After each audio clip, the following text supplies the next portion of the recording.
কবি মণিভূষণ ভট্টাচার্যের কবিতা বেকারের চিঠি। কণ্ঠ এবং পাঠে আমি সুদীপ্তা মান্না। আমার বয়স যে বছর 21 পূর্ণ হলো, ভোট দিলাম। দ্বিতীয়বার যখন চটের পর্দা ঢাকা খোপড়িতে ঢুকে প্রগতিশীল প্রতীক চিহ্নে ছাপ মারছি, তখন আমি 26। 29 বছর বয়সেও বিশ্বের নিঃস্বতম গণতন্ত্র রক্ষার জন্য আমার প্রাণ আকুল হয়ে উঠেছিল। কিন্তু এবছর ভোটের দিন সারা দুপুর তক্তপোষে শুয়ে বেড়ার ফোকর দিয়ে পতাকা ওড়ানো রিকশার যাতায়াত দেখেছি, কিন্তু ভোট দিতে যাইনি। না, আমি ভোট বয়কট করিনি, ভোট আমাকে বয়কট করেছে। কারণ আমার বয়স 31। 30-এর পর সরকারি চাকরি পাওয়া যায় না। যে সরকার আমাকে চাকরি দেবে না, সেই সরকার গঠনের জন্য গায়ে আমার পুলক লাগে, চোখে ঘনায় ঘোর। এরকম আশা করা যায় না। বিশেষ বিশেষ ক্ষেত্রে অবশ্য বয়স 5 বছর শিথিলযোগ্য, কিন্তু আমার ক্ষেত্রে বিশেষ কারণ বিশেষভাবেই অনুপস্থিত। অগত্যা সরকারি চাকরি পাবার একটাই উপায় আছে, সার্টিফিকেট জাল করে বয়স কমিয়ে ফেলা।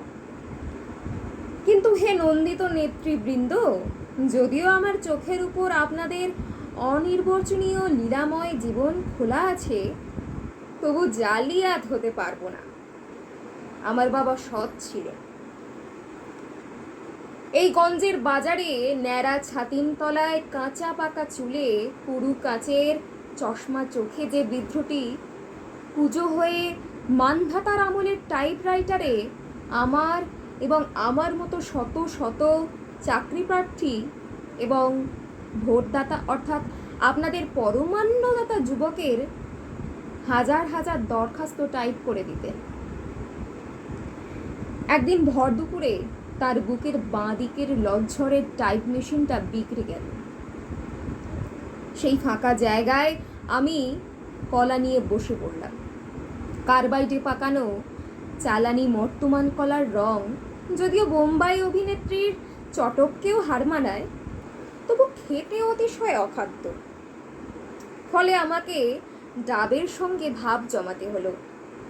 পা ফাঁক করে দাঁড়িয়ে ধুতি পাঞ্জাবি শার্ট প্যান্ট যখন সরু নল দিয়ে চোঁচো করে সুমিষ্ট জল টেনে নিত, তাদের দুপায়ের ফাঁক দিয়ে আমি গঞ্জের ছিন্ন বিচ্ছিন্ন মানুষের মর্মান্তিক মহিমাকে স্পর্শ করতাম। ডাবের খোলাটি ছুঁড়ে দেবার সঙ্গে সঙ্গে ভিতরে আঙুল ঢুকিয়ে দেখতাম অধিকাংশ অমেরুদণ্ডী বুদ্ধিজীবীদের মতোই ভিতরে শ্বাস আছে কিনা। তারপর চিরুনি, ব্লাউজ, ধূপকাঠি, তরমুজ, চাল, হুঁশিয়ারি মাল এবং ধূর্ত নেতা পূর্ত মন্ত্রী হবার জন্য যত বড় স্বপ্ন দেখে, ঠিক সেই আয়তনের মিষ্টি কুমড়ো অর্থাৎ একের পর এক বহুমুখী বাণিজ্য বিস্তারে আমি বিড়লাকেও ছাড়িয়ে গেলাম। কিন্তু বেড়ালের ভাগ্যে শিকে ছিঁড়ল না। ফলে প্রায় বিনা চিকিৎসায় মা মারা গেলেন। আমাদের এখানে গত 20 বছরে আধখানা হাসপাতাল হয়েছে, বাড়ি আধখানা হবে না। কারণ প্রধান রাজনৈতিক দলের নেতারা অধিকাংশই ডাক্তার এবং তাদের নার্সিংহোম আছে। রোজ ভোর 4টে উঠে আমি যখন বস্তির গণতান্ত্রিক খাটা পায়খানায় লাইন দিতাম, মা নিজের হাতে দেওয়া ঘুঁটে জ্বালিয়ে চা করে দিতেন। সেই স্যাঁতস্যাঁতে অন্ধকারে ধোঁয়াটে আগুনের সামনে বসে থাকা মাকে আমার ভারতবর্ষ বলে মনে হতো। দিদির মৃতদেহ দড়ি কেটে নামাবার পর থেকে মা একদম চুপ হয়ে গিয়েছিলেন। যার সঙ্গে দিদির বিয়ে হয়েছিল সে গরিব ছিল এবং ভালো ছিল, কিন্তু দারিদ্র তাকে মহানও করেনি বা খ্রিস্টের সম্মানও দেয়নি। এক চোরা কারবারি শ্রমিক নেতার আর কাঠিতে পরিণত করেছিল। সে সেই নেতাকে মহিলা সরবরাহ করত। সেই নেতার সঙ্গে মন্ত্রীর যোগাযোগ ছিল, মন্ত্রীর সঙ্গে কেন্দ্রের যোগ ছিল, কেন্দ্রের সঙ্গে পরিধির যোগ ছিল, পরিধির সঙ্গে ব্যাস এবং ব্যাসের সঙ্গে ব্যাসার্ধের সংযোগ ছিল, এবং এই সব সূক্ষ্ম যোগাযোগগুলি একসঙ্গে গিঁট লেগে একটা মোটা নাইলনের দড়ি হয়ে দিদির গলায় ফাঁস লাগিয়েছিল। চাকরি আমার হতো। জেলার সব ছাত্রদের মধ্যে আমি যদি মাতৃভাষায় প্রথম না হয়ে আপনাদের পিতৃভাষা অর্থাৎ ইংরেজিতে প্রথম হতাম, হয়তো আমার বরাত খুলে যেত।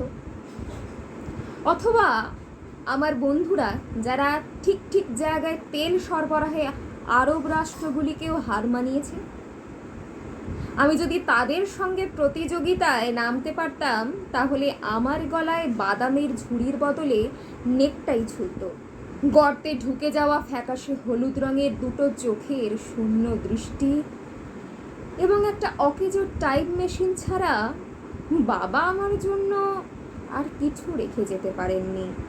এবছর জীবনের সর্বশেষ ভর্তি দিয়ে মা চলে গেলেন।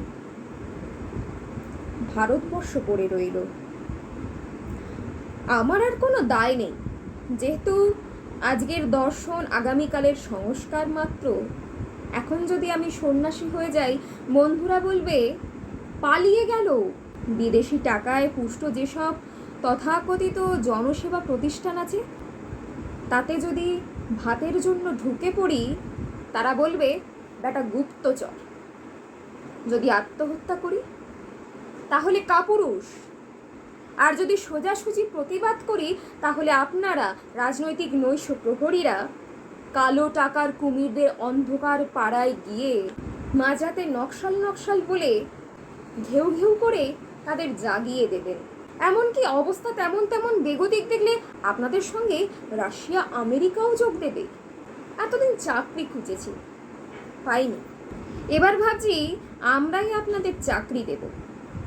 আমরা যারা বেকার, আধা বেকার, ভবঘুরে, বাউন্ডুলে ভিখিরি, যাদের জমি নেই কিন্তু জমিতে খাটে, বাড়ি বানায় কিন্তু বাড়ি নেই, যারা শহরে আলো জ্বালে কিন্তু যাদের কুপিতে তেল নেই, যারা কারখানা বানায় কিন্তু কারখানা যাদের আস্তা করে চালান করে দেয়, যারা কোনোদিন একটা ভালো জামা পরেনি, শরবত খায়নি, বেড়াতে গিয়ে পর্বতমালার স্তব্ধ নিরাসক্তি ও মহত্বকে স্পর্শ করেনি, যারা জন্মায় আর খাটে, খাটে আর মরে, যারা পিঁপড়ের মতো, পোকামাকড়ের মতো, শীত রাত্রির ঝরা পাতার মতো, সেই সব নিরক্ষর নগণ্য পুজো, অবজ্ঞাত করুণ, যাদের দেখার জন্য এবং ঠকাবার জন্য আপনারা বিরাট মঞ্চে উঠে দাঁড়ান, যারা আগামী দিনের ভারতবর্ষের গোটা পৃথিবীর এবং সৌরজগতের মালিক, আমি তাদেরই একজন হয়ে এই জংশন স্টেশনে বাদাম বেচে যাচ্ছি। কসাইয়ের বাঁ হাতের বুড়ো আঙুলের মতো জীবন আমাদের, যে কোনো মুহূর্তে বিচ্ছিন্ন হয়ে যেতে পারি। আবার এই আঙুলের কেন্দ্রীভূত চাপে খোলা ফাটিয়ে বের করে আনা যায় রাজনৈতিক ক্ষমতার পুষ্টিকর তৈলবীজ, আর সমস্ত শুকনো খোসা বাতাসে উড়ে যায়। বাতাসের সঙ্গে আকাশ স্পর্শ করে মানুষের অনন্ত ঘৃণার আগুন। সেই আগুনের পাশে বসে আছেন আমার মা, আমার দেশ জননী। না, বিপ্লব শব্দটি শুনলেই আপনাদের মতো আমার কম্প দিয়ে জ্বর আসে না।